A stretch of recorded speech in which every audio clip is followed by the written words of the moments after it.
네, 안녕하세요. 최진대담 신선생입니다. 예, 최 선생입니다. 안녕하세요, 이 선생입니다. 저번 시간이라고 해봤자 좀 전에 2021, 2020 등록 그 결과에 관련해서 저희가 결산 진행해봤는데 지역대학의 그 어려움을 함께 느낄 수 있었습니다.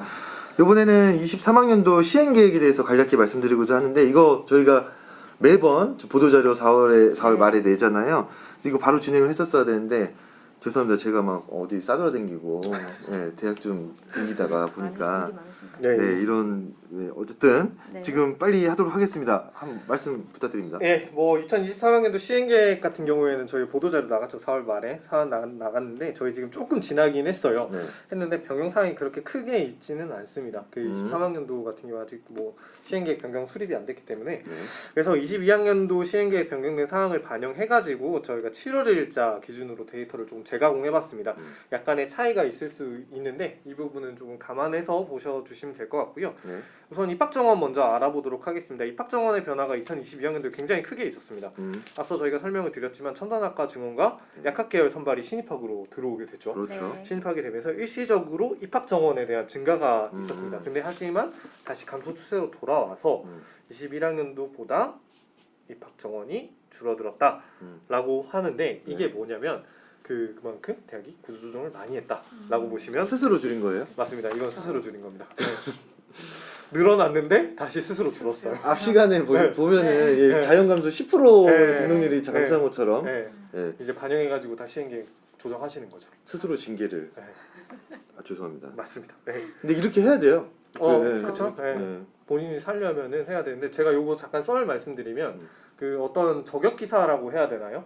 저희 지금 있는 기사가 내려갔는지 모르겠는데 전 정권에 비해서 이번 정권이 자율 감축분이 굉장히 적대요. 그거는 어떤 의미죠? 그 원래 그 이전의 사업 같은 경우에는 국가 주도로 하에서 대학 정원을 다 강제적으로 줄이게끔 이렇게 했었지 않습니까? 근데 이번 정권 들어오면서 자율 감축에 맡겼는데 근데 이건 그렇게 할 수밖에 없는 이유는 있습니다. 저희 사학이 개별 등록금을 가지고 운영되는 경우가 많지 않습니까? 그 반영되는 돈이 적다 보니까 대학들이 자기 목숨과 재정이 걸린 부분이라 정말 함부로 인원을 스스로 줄이는 것은 정말 어려운 일이라 그렇게 된 게 아닐까라는 생각이 드네요.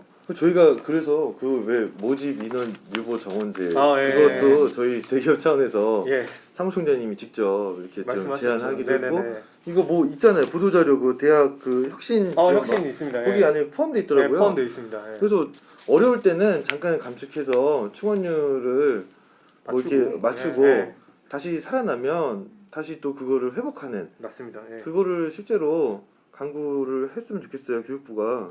그래서 좀 현실적인 대안이 될 수 있지 않을까. 아니면 충원율 아예 빼든가. 그죠. 뭐 왜 자꾸 거기다 넣는 거예요? 그런 식으로 좀 3주기 진단 이제 하는데 그것 때문에 보고서 쓴다고 대학들 힘들죠. 아이고 그거 힘들죠. 많이 힘듭니다. 그거. 이 주제랑 벗어나세요. 돌아오시죠. 입학정원 말씀해 주세요. 말씀하세요. 여기서 주의 깊게 보셔야 될 부분이 있는데 이게 권역별, 그러니까 수도권, 비수도권의 입학 정원의 변화입니다.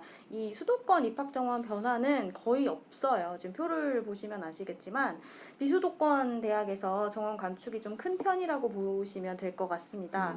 대학이 자유롭게 입학 정원을 조정을 하도록 하기는 했는데 이 비수도권 대학을 좀 죽이는 평가 방법이다라고 해도 무색할 만큼 수도권 대학은 변화가 없는 걸 볼 수 있거든요. 그래서 5월 그 시행계획 변경 완료되고 약 3,000여 명 정도 감소를 했어요. 그래서 첨단학과 증가분을 반영을 한다고 하더라도 이게 상당한 감소분이 아닐까 싶습니다.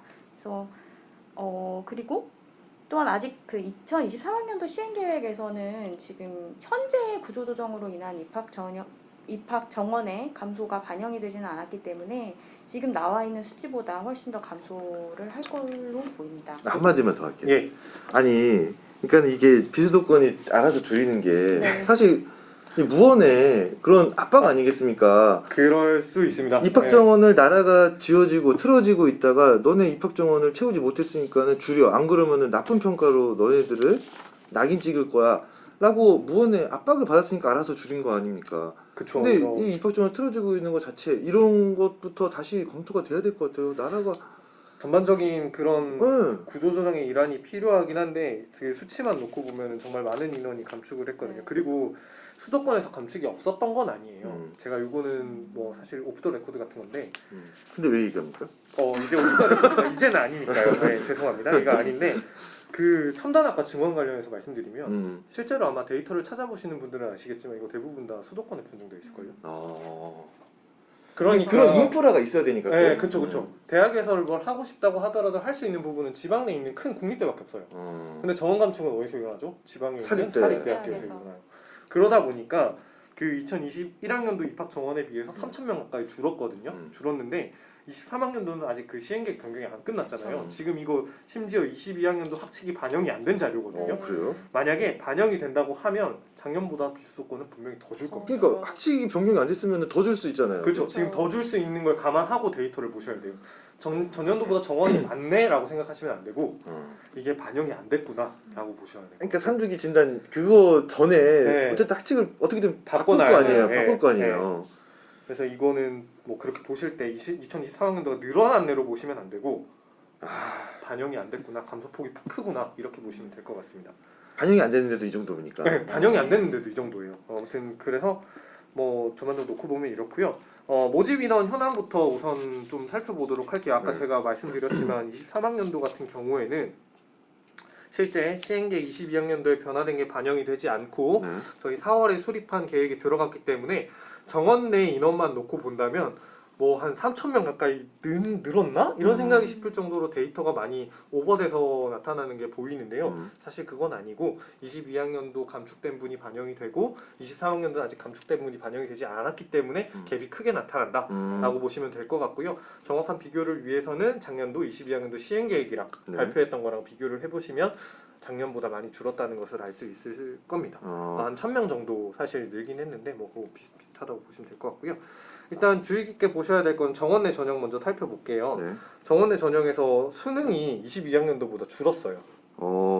이게 굉장히 사실 중요한 이슈 중에 하나인데 국가정책에서는 수능을 40% 이상 가져가라고 몇 개 대학을 특정을 해가지고 찝어줬죠. 16개? 네, 16개 대학을 찝어줬는데 사실 이거 23학년도 시행계획을 까고 보니까 까고 본다는 표현이 좀 그렇죠. 네, 공표를 하고 보니까 수능 위주가 굉장히 많이 줄었어요. 그래서 올해 전반적인 그 비율을 살펴보시면 아마 78% 가까이가 수시에서 선발하는 걸로 알 수 있을 겁니다. 작년보다 2.3% 정도 이제 더 수시에서 선발을 하는 그런 상황이 되어버린 거죠. 그 16개 대학은 그래도 정시 그거 맞췄죠. 피 있잖아요. 그렇죠? 네. 그것만 맞췄을 거 아니에요. 그렇죠? 나머지 대학은 다 줄였다는 얘기입니다. 나머지는 다 수시로 돌렸다는 네, 거예요. 수시로 다 늘렸고요. 그리고 그래서 보시면은 그 학종 늘어났죠, 교과 늘었죠, 그러니까 실기 늘었죠. 그럼 다 늘은 거예요, 그냥 수시에서. 이게 뭡니까 이게? 네. 정시에서는 이제 자꾸만 줄고 있고 그 뭐 정원회 같은 경우에는 당연히 입학 정원이 모집 인원이 늘어나니까 그에 따라 늘어난 분이라고 생각하시면 될 것 같습니다. 이 표에 대한 요지를 자세히 보시려면 핵심은 국가 정책에 반해서 수능이 늘어났다가 핵심이라고 보시면 수능이 줄어들었다. 라고 보시면 될 것 같습니다. 일부 대학은 늘어났고. 네, 일부 대학은 늘어났고.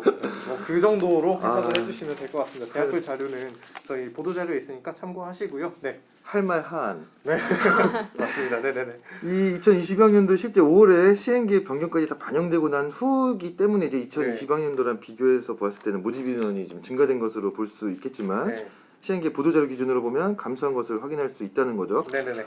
물론 보도자료에서 언급했던 것처럼 작년에 시행계획 보도자료 기준 시점에 반영되지 않은 첨단학과, 보건계열 등 모집 인원분이 반영된 결과로 보시면 될 것 같고요. 전형 유형별로 이제 살펴봅시다.